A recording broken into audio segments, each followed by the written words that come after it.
दलितों और पिछड़ों के लिए सम्मान और समानता की लड़ाई लड़ने वाले अनेक आंदोलन और नेता हुए, लेकिन उन सब में सबसे ज्यादा प्रचलित बाबा साहेब डॉक्टर भीमराव अंबेडकर ही हुए। कभी सोचा है आपने ऐसा क्यों है? क्यों केवल बाबा साहेब का ही नाम लिया जाता है दलितों के मसीहा के रूप में, जबकि ज्योतिबा फूले और सावित्रीबाई फूले ने पहली बार महिलाओं और दलितों की शिक्षा पर जोर दिया था। मगर जो काम बाबा साहेब ने किया उसे कभी कोई टक्कर नहीं दे पाया। वजह साफ थी, जहां अन्य नेताओं ने केवल अपने राज्य तक सीमित होकर आंदोलन किया, वहीं बाबा साहेब ने संसद में घुसकर आवाज उठाई। वो किसी विशेष राज्य तक सीमित नहीं हुए थे, बल्कि उन्होंने पूरे भारत को इस क्रांति में शामिल कर दिया था।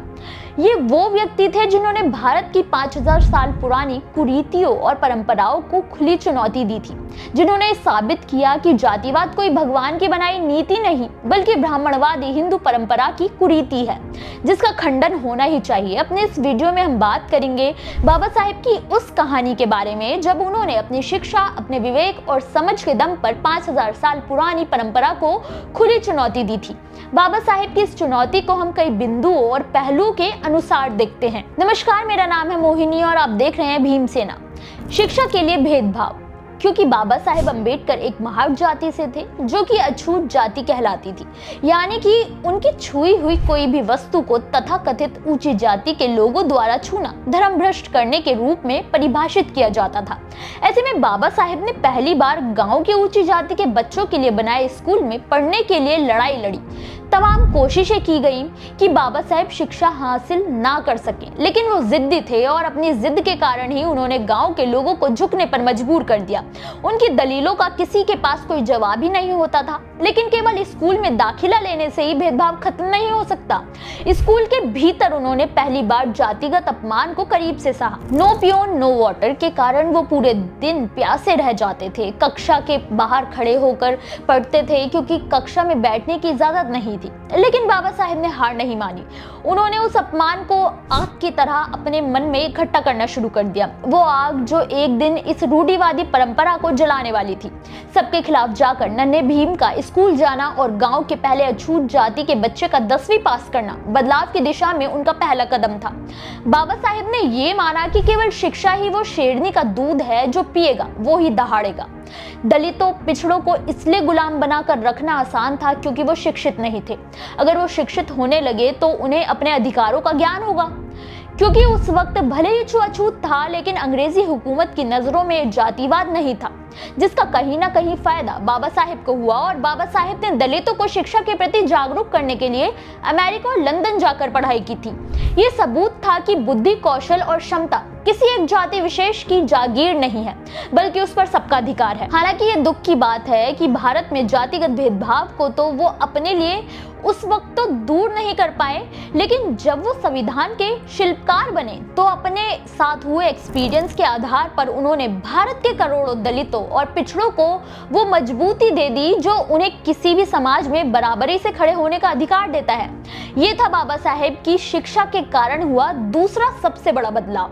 बाबा साहेब ने भले ही अमेरिका और लंदन में भेदभाव से परे आजाद और खुली हवा में सांस ली थी, लेकिन जब वो लौटे तो उन्होंने महसूस किया कि केवल उनकी डिग्री बदलाव नहीं ला सकती है। जरूरी है कि अब हक के लिए खुद सड़कों पर उतरा जाए, जमीनी स्तर पर कुछ ऐसा किया जाए जिससे लोगों में अपने अधिकारों के लिए जागरूकता हो। बस फिर क्या था, उन्होंने बराबरी को दिखाने के लिए सैकड़ों लोगों को जमा कर 20 मार्च 1927 को चावदार तालाब से पानी पीकर महार सत्याग्रह किया। वही दलितों को गुलाम बनाने वाली ग्रंथ मनुस्मृति को 25 दिसंबर 1927 को ही जलाकर समाज को यह संदेश दिया कि ये केवल कुछ लोगों की मनगढ़ंत गढ़ी कहानियां हैं, जबकि दलितों को भी बराबरी और सम्मान से रहने का अधिकार है। इन दो आंदोलनों के कारण बाबा साहेब जब जनमानस के दलित नेता बन गए थे जो उनके अधिकारों के लिए लड़ रहे थे, और दलितों ने बाबा साहेब को फॉलो करना शुरू कर दिया। ऐसा पहली बार हुआ था जब दलित एकजुट होने लगे थे और अपने हक के बारे में जानने और सोचने लगे थे। ये थी बाबा साहेब के बदलाव की तीसरी कड़ी। बाबा साहेब को संविधान सभा में शामिल होने के लिए भी काफी पापड़ बेलने पड़े थे। कांग्रेस और नेहरू नेहरू कभी नहीं चाहते थे कि बाबा साहेब इस सभा का हिस्सा बने। नतीजा, चुनाव में नेहरू ने उन्हें हराने के लिए एड़ी चोटी का जोर लगा दिया। लेकिन बाबा साहेब जानते थे कि अगर वो संविधान सभा में शामिल नहीं हुए तो कांग्रेस कभी दलितों के साथ न्याय नहीं करेगी। कांग्रेस की दलित विरोधी मानसिकता पहले ही जाहिर थी। बस जब बाबा साहेब को बंगाल से मौका मिला तो उन्होंने उसे जाने नहीं दिया। मगर बंटवारे के कारण बाबा साहेब का मौका हाथ से चला गया। मगर उन्होंने हार नहीं मानी और उनकी तत्परता देखकर गांधी जी को खुद आगे आकर बाबा साहेब की मदद करनी पड़ी और वो पहुंच गए संविधान सभा। बाबा साहेब ने संसद में रहकर वो काम किए जिसके बारे में शायद कभी कल्पना भी नहीं की गई थी। ये बाबा साहेब ही थे जिन्होंने लोगों को बंधुआ मजदूरी से निकालकर 8 घंटे मजदूरी का कानून बनाया था। साथ ही बीमा और सम्मान वेतन देने का प्रावधान बनाया।